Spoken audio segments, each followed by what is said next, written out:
नमस्कार बच्चों। आज हम सब पढ़े हैं कक्षा 7 की हिंदी व्याकरण का तीसरा पाठ संधि यानी ज्वाइनिंग। इस पाठ को हम 2 वीडियो में कवर करेंगे। पहले वीडियो में हम यहाँ संधि से लेकर के स्वर संधि तथा उसके भेद और व्यंजन संधि को कवर करेंगे तथा दूसरी वीडियो में हम विसर्ग संधि से लेकर के अभ्यास कार्य तक कवर करेंगे।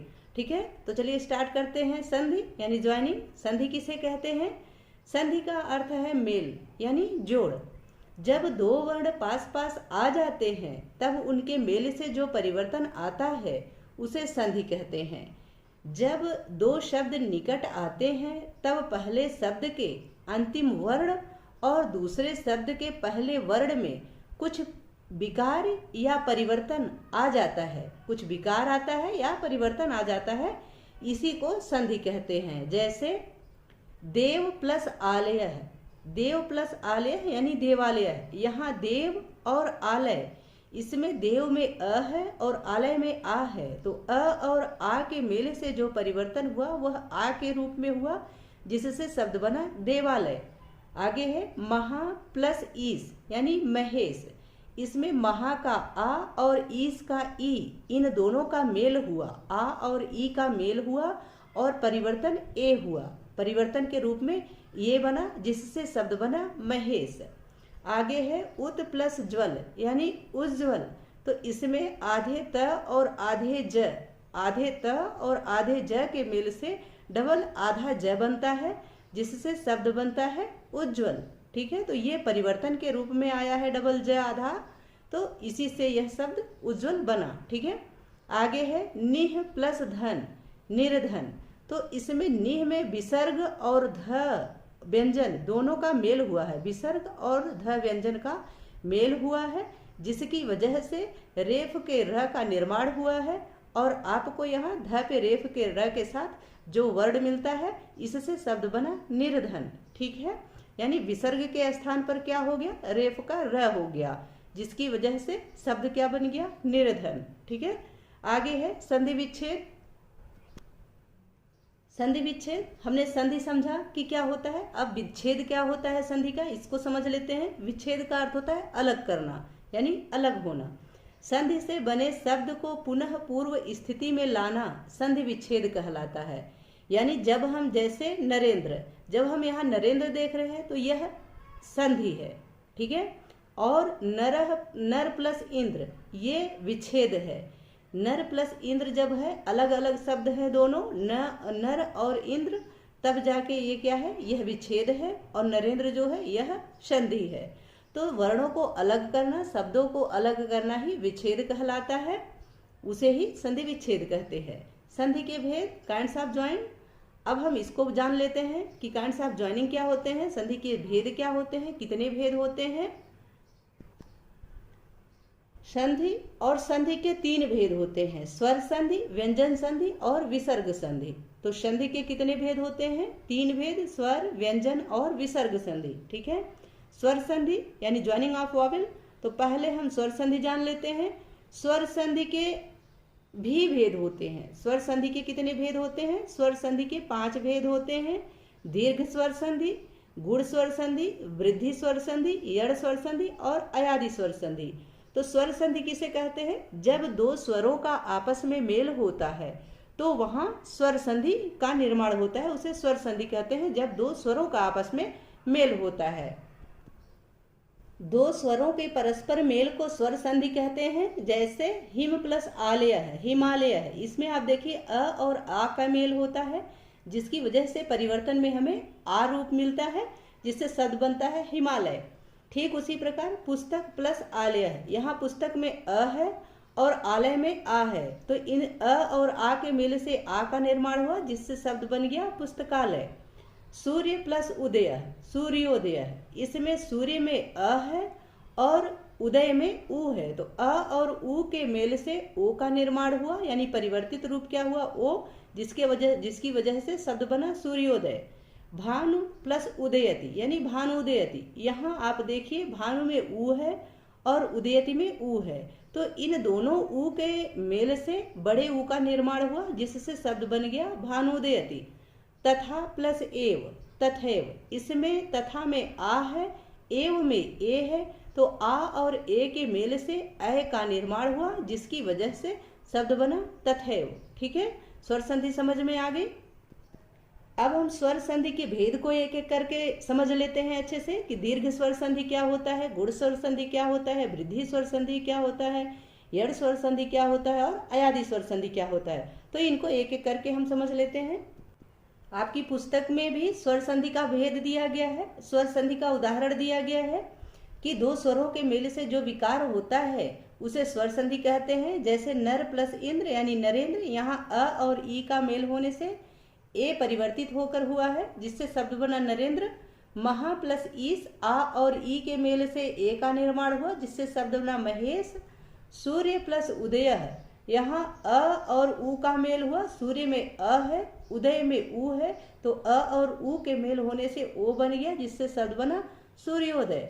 आगे है स्वर संधि के 5 उपभेद। जो स्वर संधि के भेद होते हैं उसे ही उपभेद कहते हैं, यानी भेद के जो भेद होते हैं उसे उपभेद कहते हैं। जैसे संधियों के 3 भेद होते हैं, स्वर संधि, व्यंजन संधि और विसर्ग संधि। तो स्वर संधि के जो भेद होते हैं उसे ही उसका उपभेद कहा जाता है। समझे? उपभेद का अर्थ क्या होता है कि भेद का भेद। पहला है क दीर्घ संधि, यानी दीर्घ संधि किसे कहते हैं? यह दीर्घ स्वर संधि है, दीर्घ स्वर संधि। जब ह्रस्व या दीर्घ स्वर के बाद ह्रस्व या दीर्घ स्वर आए तब दोनों के मेल से संधि स्वर हो जाता है। यानी चाहे दीर्घ स्वर आए, दीर्घ स्वर के बाद दीर्घ स्वर आए, या ह्रस्व स्वर के बाद ह्रस्व स्वर आए या दीर्घ स्वर आए, तो जब दो स्वरों का आपस में मेल होता है तो वह दोनों दीर्घ का निर्माण करते हैं। यानी जैसे आप यहाँ देखिए अ और आ, अ और अ का मेल हुआ तो आ का निर्माण हुआ। उदाहरण देखते हैं, जैसे कृष्ण प्लस अवतार, तो आप कृष्ण में अ है और अवतार में भी अ है, तो दोनों अ के मेल से क्या हो गया? आ का निर्माण हुआ, तो शब्द बना कृष्णावतार। ये ड़ में आ की मात्रा आ गई ना, तो हो गया कृष्णावतार। क्रम प्लस अनुसार, यहाँ आप देखिए म में अ है और अनुसार में भी अ है, तो इन दोनों के मेल से हो गया क्रमानुसार। म में आ का निर्माण होके आ गया यहाँ पे, तो हो गया क्रमानुसार। ठीक है, आगे है आ प्लस अ, आ प्लस अ के मेल से आ का निर्माण हुआ, यानी दीर्घ हो गया। यह बड़ा हुआ, यानी छोटा अ और छोटा अ मिला, फिर भी बड़ा आ हो गया, इसलिए यह दीर्घ हो गया। दीर्घ का अर्थ ही होता है बड़ा, यानी बड़ा जो होता है उसे ही दीर्घ कहते हैं। तो यहाँ आ और अ का मेल हुआ, अ के मेल से भी आ हुआ, तो दीर्घ स्वर संधि हो गई। और आ और अ के मेल से फिर आ का ही निर्माण होता है, इसलिए यहाँ भी दीर्घ स्वर संधि हो गई। जैसे उदाहरण है विद्या प्लस अर्थी, विद्यार्थी। यहाँ विद्या में आ है और अर्थी में अ है, आ और अ के मेल से आ का निर्माण हुआ, जिससे शब्द बना विद्यार्थी। यथा प्लस अर्थ, यानी यथार्थ, तो यहाँ यथा में आ है और अर्थ में अ है, तो आ और अ के मेल से भी आ का निर्माण हुआ, जिससे शब्द बना यथार्थ। ठीक है, इसी प्रकार आगे है आ प्लस आ से आ का निर्माण होता है, आ और आ के मेल से भी आ का ही निर्माण होता है। जैसे उदाहरण में दया प्लस आनंद, तो दया में आ है और आनंद में भी आ है, तो दोनों के मेल से क्या बना शब्द? दयानंद। महा प्लस आत्मा, तो महा में भी आ है, आत्मा में भी आ है, तो दोनों के मेल से शब्द क्या बना? महात्मा। आगे है अ और आ, अ और आ के मेल से भी आ का ही निर्माण होता है। इसी वजह से उच्चारण, जैसे यहाँ उदाहरण दिया गया है न्याय प्लस आलय, तो यहाँ देखिए न्याय में अ है और आलय में आ है, तो दोनों के मेल से क्या हुआ? शब्द बना न्यायालय। ठीक है, आ का निर्माण हुआ। आगे है पर्वत प्लस आरोहण, यहाँ पर्वत में अ है और आरोहण में आ है, तो अ और आ के मेल से आ का निर्माण हुआ, जिससे शब्द बना पर्वतारोहण। आगे उदाहरण है ई प्लस ई से किसका निर्माण होता है? बड़ी ई का निर्माण होता है, क्योंकि दीर्घ स्वर संधि है, तो दीर्घ स्वर संधि में हमेशा दीर्घ का ही निर्माण होगा, चाहे दोनों लघु मिले, ह्रस्व मिले या फिर दीर्घ मिले। तो आप यहाँ देखिए कि ये दोनों ह्रस्व है, यानी छोटी ई और छोटी ई, छोटी ई और छोटी ई के मेल से बड़ी ई का निर्माण होता है। जैसे उदाहरण देखिए कवि प्लस इंद्र, कवींद्र। यहाँ देखिए कवि में छोटी ई है और इंद्र में भी छोटी ई है, तो इन दोनों के मेल से बड़ी ई का निर्माण होता है, जिससे शब्द बना कविंद्र। अभि प्लस इष्ट, अभीष्ट। तो यहाँ अभि में भी छोटी ई है, इष्ट में भी छोटी ई है। इन दोनों छोटी ई के मेल से बड़ी ई का निर्माण होता है, जिससे शब्द बना अभीष्ट। ठीक है, तो आप इसको यहाँ से देखते रहिए, समझते रहिए। अब यहाँ देखिए, बड़ी ई और छोटी ई का मेल होता है। बड़ी ई प्लस छोटी ई इक्वल टू क्या हुआ, बड़ी ई। बड़ी ई का निर्माण हुआ, जैसे उदाहरण दिया गया है, नारी प्लस इंद्र। यहाँ नारी में बड़ी ई है और इंद्र में छोटी ई है। इन दोनों के मेल से शब्द क्या बना, नरेंद्र, नारेंद्र। ठीक है, यहाँ बड़ी ई का निर्माण हो जाता है तो शब्द बन जाता है नारेंद्र। आगे है सची प्लस इंद्र, सचिंद्र। यहाँ सची में बड़ी ई है और इंद्र में छोटी ई है। इन दोनों के मेल से, यानी बड़ी ई और छोटी ई के मेल से शब्द क्या बना, सचिंद्र। आगे है छोटी ई और बड़ी ई के मेल से। यहाँ आपने देखा कि बड़ी ई और छोटी ई के मेल से बड़ी ई का निर्माण हुआ। यहाँ देखिए, छोटी ई और बड़ी ई के मेल से भी बड़ी ई का ही निर्माण होता है। तो शब्द क्या बनता है, इधर उदाहरण देखिए, कवि प्लस ईश्वर, यानी कवीश्वर। यहाँ कवि में छोटी ई है, ईश्वर में बड़ी ई है, लेकिन इन दोनों के मेल से बड़ी ई का ही निर्माण होता है, जिससे शब्द बनता है कवीश्वर। आगे है कपि प्लस ईश, यानी कपीस। तो कपि में छोटी ई है और ईश में बड़ी ई है। छोटी ई और बड़ी ई के मेल से भी बड़ी ई का ही निर्माण होता है, जिससे शब्द बनता है कपीस। ठीक है, आगे है बड़ी ई प्लस बड़ी ई। इन दोनों के मेल से भी बड़ी ई का ही निर्माण होता है। उदाहरण यहाँ दिया गया है, नदी प्लस ईश। यहाँ बड़ी ई का मेल बड़ी ई से होता है तो शब्द बनता है नदीश, यानी यहाँ भी बड़ी ई का ही निर्माण होता है। रजनी, यहाँ भी बड़ी ई और बड़ी ई का मेल होता है तो शब्द बनता है रजनीश। आगे देखिए, ऊ और ऊ का मेल, यानी छोटे ऊ और छोटे ऊ का दोनों का मेल होता है तो निर्माण होता है बड़े ऊ, यानी परिवर्तन रूप में हमें क्या मिलता है, बड़ा ऊ मिलता है, जिससे यहाँ शब्द बनता है गुरु प्लस उपदेश। यहाँ आप देखिए, गुरु में छोटा ऊ है और उपदेश में भी छोटा ऊ है। इन दोनों के मेल से क्या होता है, बड़े ऊ का निर्माण हो जाता है, जिससे शब्द बनता है गुरुपदेश। दूसरा है भानु प्लस उदय। भानु, भानु में छोटा ऊ है, उदय में भी छोटा ऊ है, और शब्द यहाँ क्या बनता है, भानुदय। यहाँ बड़े ऊ का निर्माण होता है, छोटे ऊ और छोटे ऊ के मेल से बड़े ऊ का निर्माण हो जाता है, जो आपको यहाँ दिखाई दे रहा है कि छोटे ऊ प्लस छोटे ऊ के मेल से बड़े ऊ का ही निर्माण होता है। आगे है बड़ा ऊ प्लस छोटा ऊ। बड़े ऊ और छोटे ऊ के मेल से भी बड़े ऊ का ही निर्माण होता है, जिससे शब्द बनता है बधू प्लस उत्सव। तो बड़ा ऊ और छोटा ऊ, इन दोनों के मेल से बड़े ऊ का निर्माण हुआ तो शब्द बन गया बधूत्सव। भू प्लस उत्सर्ग। तो भू में भी बड़ा ऊ है और उत्सर्ग में छोटा ऊ है। इन दोनों के मेल से शब्द क्या बना, भूत्सर्ग है, यानी बड़े ऊ का निर्माण हुआ। ठीक है, आगे है बड़े ऊ और बड़े ऊ के मेल से भी बड़े ऊ का ही निर्माण होता है। ठीक है, जैसे शब्द क्या है, भू प्लस ऊर्जा। यहाँ भू में बड़ा ऊ है, ऊर्जा में भी बड़ा ऊ है, तो इन दोनों के मेल से बड़े ऊ का ही निर्माण हुआ, जिससे शब्द बना भूर्जा। बधू प्लस उर्मी। यहाँ देखिए, बधू में भी बड़ा ऊ है, उर्मी में भी, उर्मी में छोटा ऊ है, तो इन दोनों के मेल से बड़े ऊ और छोटे ऊ के मेल से क्या बना, बधूर्मी। बड़े ऊ का ही निर्माण हुआ, जिससे शब्द बन गया बधूर्मी। ठीक है, आगे देखते हैं। आगे है ख गुण स्वर संधि। ये स्वर संधि के ही भेद चल रहे हैं अभी। अ या आ के बाद ई या ई आए तो दोनों मिलकर ए हो जाते हैं, और ऊ आए तो ओ हो जाता है, तथा री आए तो अर हो जाता है।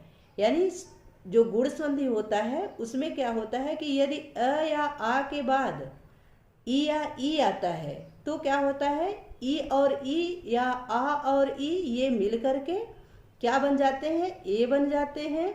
ऊ और ऊ आए, यानी अ और आ के बाद यदि ऊ और ऊ आते हैं तो ओ बन जाता है, तथा री आने पर अ और आ के बाद यदि री आता है तो अर हो जाता है। जैसे उदाहरण यहाँ पे जो दिया गया है देखते हैं उसको। अ प्लस ई तो ए बन गया, अ और ई के मेल से ए बन गया, यानी अ के बाद यदि ई आता है या बड़ी ई आता है, छोटी ई आए या बड़ी ई आए, ए और ऐ का निर्माण करेंगे ये, ठीक है।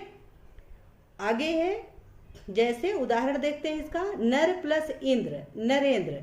यहाँ अ और ई का मेल हुआ जिससे ए का निर्माण हुआ और शब्द बन गया नरेंद्र। स्व प्लस इच्छा यानी स्वेच्छा, तो इसमें अ आया है, स्व में अ है और इच्छा में ई है। अ और ई के मेल से ए का निर्माण हुआ जिससे शब्द बन गया स्वेच्छा, ठीक है। आगे है, अ और ई के मेल से भी ए का निर्माण होता है, यानी अ और आ के बाद चाहे छोटी ई आए या बड़ी ई आए, इससे ए का निर्माण होता है, ठीक है। तो यहाँ अ और बड़ी ई के मेल से ए का निर्माण हुआ। उदाहरण देखते हैं, जैसे गढ़ प्लस ईस यानी गणेश, तो गढ़ में अ है और ईस में बड़ी ई है, इन दोनों के मेल से ए का निर्माण हुआ जिससे शब्द बना गणेश। परम प्लस ईश्वर, परमेश्वर, यहाँ परम में अ है, ईश्वर में बड़ी ई है, अ के बाद ई आया है जिसकी वजह से ए का निर्माण हुआ और शब्द बना परमेश्वर। आगे है, आ प्लस ई, आ और ई के मेल से भी ए का निर्माण होता है, यानी आ के बाद ई आता है तो ए का निर्माण होता है। जैसे महा प्लस इंद्र, महेंद्र, यहाँ आ के बाद ई आया है जिससे यहाँ ए का निर्माण हुआ और शब्द बन गया महेंद्र। यथा प्लस इष्ट, यथेष्ट, यहाँ यथा में आ आया है, ईष्ट में ई आई है, छोटी ई, जिससे ए का निर्माण हुआ और शब्द बना यथेष्ट, ठीक है। आगे है, आ प्लस ई यानी बड़ी ई, आ और बड़ी ई के मेल से भी ए का निर्माण होता है। जैसे लंका प्लस ईस, लंकेश, यहाँ लंका में आ है और बड़ी ई से मेल होता है इसका, तो आ और ई के मेल से भी ए का निर्माण होता है और शब्द बनता है लंकेश। महा प्लस ईश्वर, महेश्वर, यहाँ महा में आ है और बड़ी ई है, महा आ और ईश्वर की बड़ी ई के मेल से ए का निर्माण होता है और शब्द बनता है महेश्वर, ठीक है। आगे देखते हैं, अ और उ के मेल से क्या होता है, जब अ के बाद उ आता है तो ओ हो जाता है। जैसे उदाहरण देखिए, हित प्लस उपदेश, हितोपदेश, यहाँ त में अ है और उपदेश में उ है, अ और उ के मेल से ओ का निर्माण होता है जिससे शब्द बन गया हितोपदेश।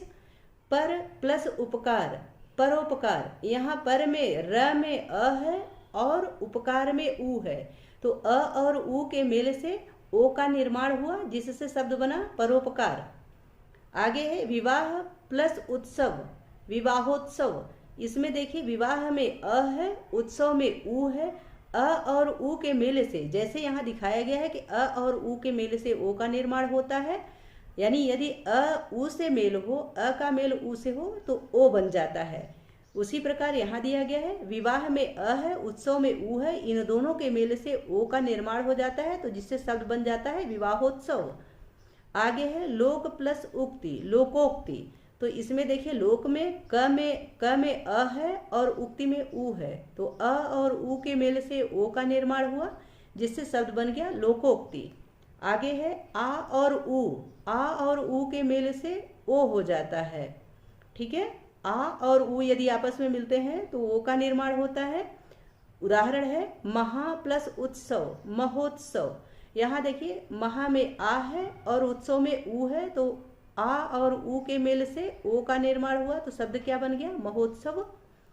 आगे है, अ और उ के मेल से, अ और बड़े उ के मेल से ओ का निर्माण होता है, यानी अ के बाद यदि बड़ा हुआ है या आ के बाद छोटा हुआ है, निर्माण किसका होगा, ओ का, ओ का निर्माण होगा। तो यहाँ उदाहरण दिया गया है, गंगा प्लस उदक, यहाँ गंगा में आ है और उदक में छोटा उ है, ठीक है, इन दोनों के मेल से ओ का निर्माण हुआ तो जिससे शब्द बना गंगोदक। आगे है, जल प्लस उर्मी, यहाँ जल में अ है, उर्मी में बड़ा उ है, तो अ और बड़े उ के मेल से ओ का निर्माण हुआ जिससे शब्द बना जलोर्मी। नव प्लस उर्मी, यहाँ नव में अ है, उर्मी में बड़ा उ है, तो अ और बड़े उ के मेल से ओ का निर्माण हुआ जिससे शब्द बना नवोर्मी, ठीक है। आगे है, अ और री, जब अ और री का मेल होता है यानी अ के बाद यदि री आता है तो अर हो जाता है, ठीक है, री का क्या हो जाता है, अर हो जाता है। जैसे देव प्लस ऋषि, यहाँ आप देखिए देव में अ है, ऋषि में री है, तो इन दोनों के मेल से यहाँ र का निर्माण हो जाता है, रेफ के र का निर्माण हो जाता है, और अ जो व में अ है वह भी सामने आ जाता है, शब्द बन जाता है देवर्षि। यानी जब हम उच्चारण कर रहे हैं देवर्षि का, तो इसमें आपको अर जो है ऐसा उच्चारण आपको महसूस होता है, समझ में आता है। देवर्षि में अर का निर्माण आ जा रहा है। ठीक है, आगे है सप्त प्लस ऋषि, सप्त ऋषि। इसमें सप्त में अ है, त में अ है, ऋषि ऋषि का मेल हुआ है अ से, तो हो गया अर का निर्माण हुआ, जिससे शब्द बन गया सप्तर्षि यानी सप्त ऋषि। तो इसमें भी अर का निर्माण हो गया है। आगे देखिए आ और री के मेल से भी अर का निर्माण होता है, जैसे महा प्लस ऋषि, महर्षि। यहाँ महा में आ है और ऋषि में री है, तो आ और री के मेल से अर का निर्माण हुआ, जिससे शब्द बना महर्षि। राजा प्लस ऋषि, राजर्षि। तो राजा में आ है, आ और री के मेल से शब्द क्या बना, अर हो गया। आ और री के मेल से अर का निर्माण हुआ, तो शब्द हो गया राजर्षि। ठीक है, आगे देखते हैं। तीसरा भेद है ग वृद्धि संधि। ये भी वृद्धि स्वर संधि है, ये भी स्वर संधि का ही भेद है। जब पहले शब्द के अंत में अ या आ हो तथा दूसरे शब्द के प्रारंभ में ए अय हो, तो दोनों मिलकर के ए अय हो जाते हैं, यानी दोनों में वृद्धि हो जाती है, बड़ा हो जाता है। अ आ हो और दूसरे में ए या अय हो, तो मिलता क्या है, मिलके क्या बनता है, अय बन जाता है। यानी जो बड़ा होता है वही बन जाता है, दीर्घ हो जाता है, वृद्धि हो जाती है।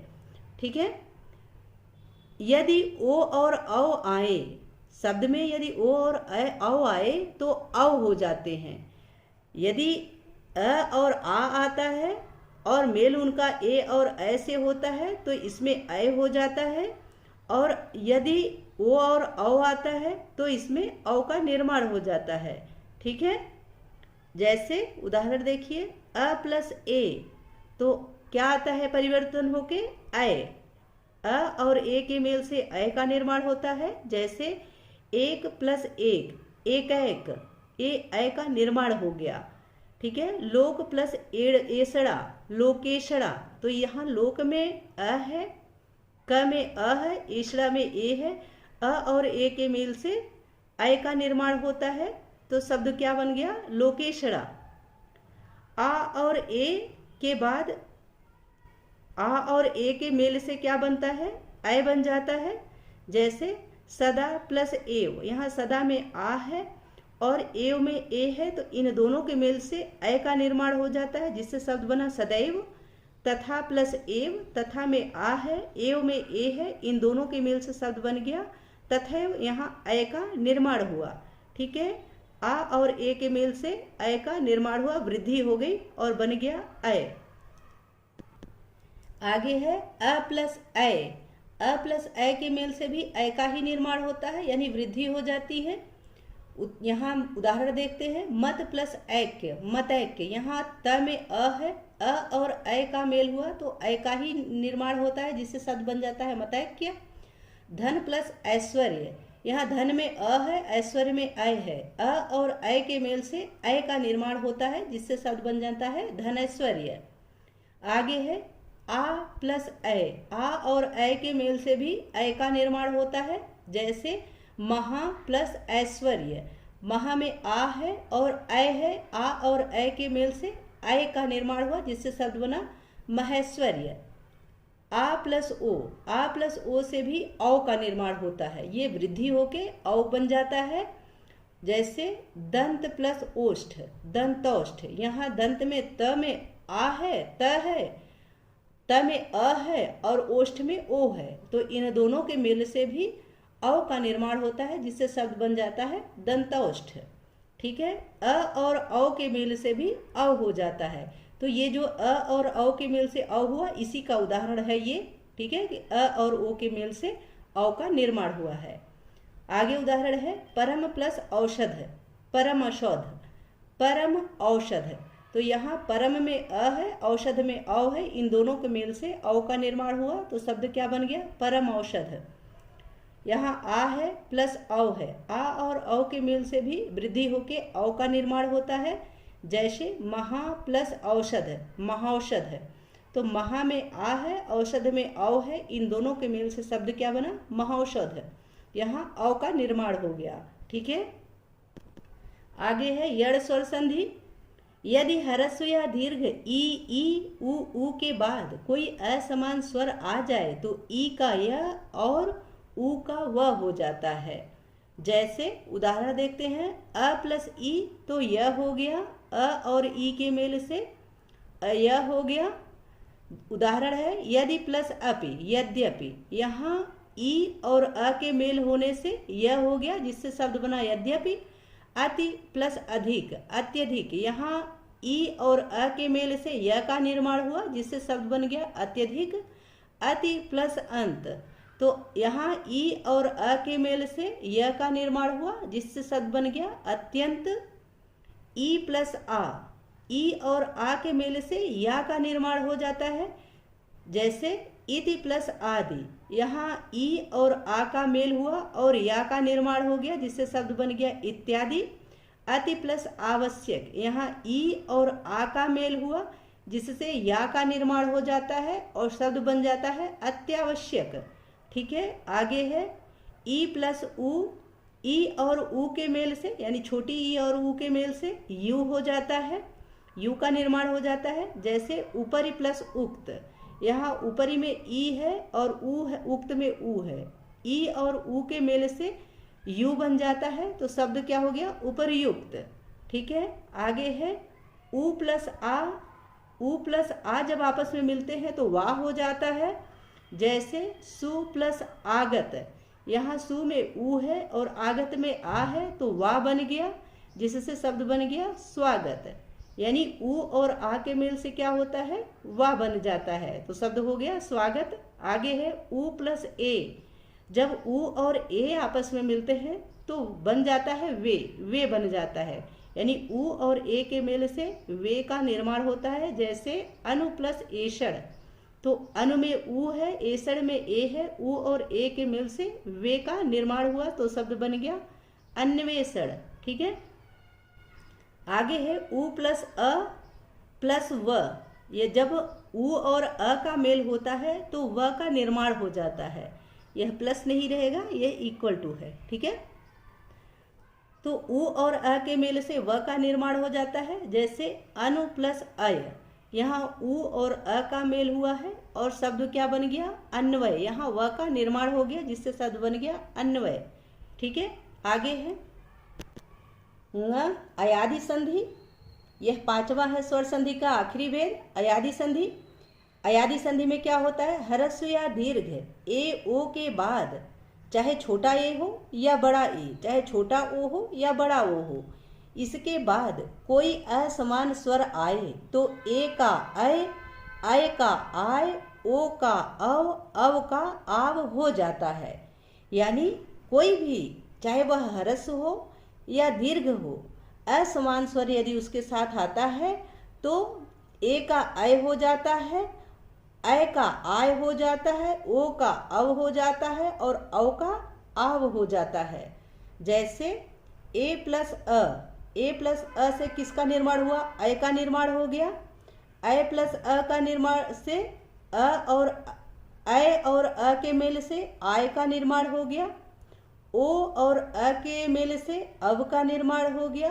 अ और उ के मेल से आव का निर्माण हो गया। उदाहरण देख लेते हैं।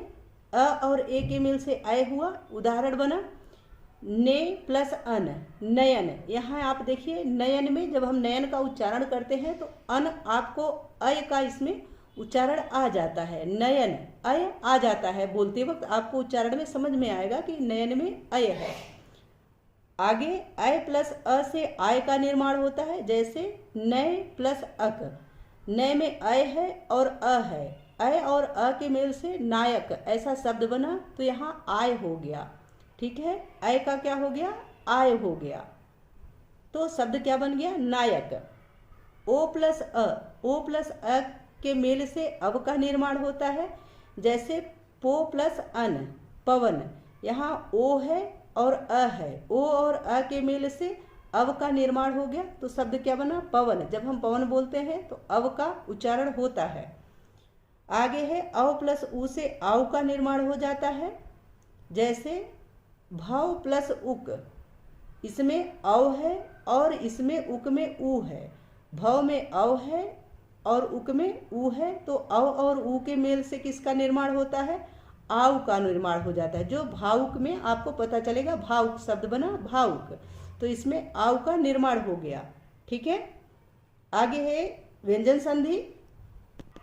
व्यंजन संधि किसे कहते हैं? Joining of consonant. किसी व्यंजन के बाद कोई स्वर या व्यंजन आने पर, यानी चाहे किसी व्यंजन के बाद कोई स्वर आए या कोई व्यंजन आए, जो विकार या परिवर्तन होता है, इनके आने पर जो विकार या परिवर्तन होता है उसे व्यंजन संधि कहते हैं। यानी किसी व्यंजन के बाद कोई स्वर आए या व्यंजन आए, इनके आने पर जो विकार या परिवर्तन होता है उसे व्यंजन संधि कहते हैं। जैसे जगत प्लस ईस, जगदीश। यहाँ जगत प्लस ईस में आप देखिए त और ई का मेल हुआ है, जो त व्यंजन है और ई जो है स्वर है, तो ये त व्यंजन है, ई स्वर है, तो स्वर और व्यंजन के मेल से शब्द क्या बना? जगदीश। ठीक है, सत प्लस जन, यहाँ सज्जन, इसमें आप देखिए त जो है ये व्यंजन है और ज जो है ये भी व्यंजन है, तो चाहे व्यंजन आए या स्वर आए, इसके मेल से व्यंजन का ही निर्माण होता है। तो जैसे शब्द बना सज्जन, सत प्लस जन सज्जन। यहाँ त और ज दोनों ही व्यंजन है, यानी व्यंजन और व्यंजन का मेल हुआ है, तो शब्द क्या बन गया? सज्जन। ठीक है, तो इसको ध्यान रखिएगा कि स्वर के बाद किसी भी व्यंजन के बाद, किसी भी व्यंजन के बाद इधर हमेशा व्यंजन रहेगा। व्यंजन संधि में हमेशा जो विच्छेद रहेगा उसमें आगे का जो वर्ण रहेगा वो व्यंजन रहेगा, और पीछे का चाहे स्वर रहे या व्यंजन रहे, दोनों के मेल से व्यंजन का ही निर्माण होता है, यानी व्यंजन ही बनेगा, यहाँ स्वर नहीं आएगा। व्यंजन संधि के कुछ प्रमुख उदाहरण यहाँ दिए गए हैं आपकी पुस्तक में, तो उसको देख लेते हैं हम। सम प्लस कल्प, संकल्प। तो यहाँ आप देखिए सम ये अ है, ये व्यंजन है और क भी व्यंजन है। म में अ नहीं है क्योंकि यहाँ हलंत लगा हुआ है, तो यह व्यंजन है और क भी व्यंजन है। क में अ है, ये स्वर है, क में अ जो है वो स्वर है, तो व्यंजन और स्वर का मेल हुआ, फिर भी यहाँ व्यंजन का ही निर्माण होता है, शब्द बनता है संकल्प। आगे है दिक प्लस अंबर, दिगंबर। यहाँ देखिए क जो है ये व्यंजन है, अंबर में अ स्वर है, इसके बावजूद शब्द बनता है दिगंबर। तो इसकी पहचान यही है कि चाहे व्यंजन का मेल स्वर से हो या व्यंजन का मेल व्यंजन से हो, लेकिन व्यंजन का ही निर्माण होगा, निर्माण जिसका बनेगा वह व्यंजन शब्द ही होगा। दिक प्लस गज, दिग्गज। यहाँ दिक ये स्वर है, व्यंजन है, और ग जो है इसमें अ स्वर भी है, ग में, क्योंकि ये ग पूरा है और आपको पता है कि व्यंजन हमेशा स्वरों से युक्त होते हैं, तो ये युक्त है, परंतु ये आधा क है, इसलिए यह युक्त स्वर से युक्त नहीं है। तो शब्द क्या बन गया? ये व्यंजन और स्वर के मेल से शब्द बन गया दिग्गज। सत प्लस जन, सज्जन। तत प्लस लीन, तल्लीन। यहाँ तत में ये व्यंजन है और लीन में बड़ी ई आप देख रहे हैं, यह स्वर है, तो व्यंजन और स्वर का मेल हुआ, फिर भी व्यंजन का ही निर्माण हुआ, तो शब्द बन गया तल्लीन। आगे है सम प्लस पूर्ण, संपूर्ण। इसमें भी व्यंजन का और यहाँ ऊ है पूर्ण में, स्वर से मेल हुआ है, फिर भी यहाँ संपूर्ण व्यंजन ही बना।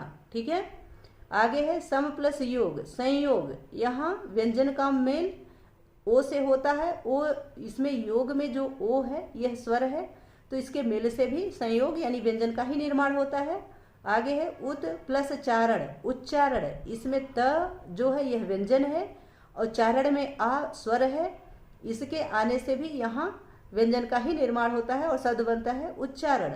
वाक प्लस मय, वांग्मय। यहाँ देखिए वाक जो है यह व्यंजन है और मय में अ है, इसलिए यह स्वर है, तो व्यंजन और स्वर का मेल हुआ, फिर भी शब्द बना वांग्मय। ठीक है, आगे है इधर सम धन मान, सम प्लस मान यानी सम्मान। यहाँ भी व्यंजन का व्यंजन से मेल होता है और शब्द बनता है सम्मान। सम प्लस हार, संहार। ये भी व्यंजन संधि का ही उदाहरण है। स्व प्लस छंद, स्वच्छंद। उत प्लस ज्वल, उज्ज्वल। इसमें आप देखिए त जो है यह व्यंजन है और ये ज है ये भी व्यंजन है, जिससे डबल ज का निर्माण होता है, ये व्यंजन ही है। यानी चाहे व्यंजन का व्यंजन से मेल हो या व्यंजन का स्वर से मेल हो, बनेगा व्यंजन ही। व्यंजन संधि में व्यंजन का ही निर्माण होगा और शब्द बन गया यहाँ उज्ज्वल। ठीक है, आशा है कि यहाँ तक आपको अच्छे से समझ में आ गया होगा। अब विसर्ग से लेकर के अभ्यास कार्य तक हम दूसरी वीडियो में कवर करेंगे। तब तक के लिए आप देखते रहिए राष्ट्र गौरव हिंदी संस्कृत।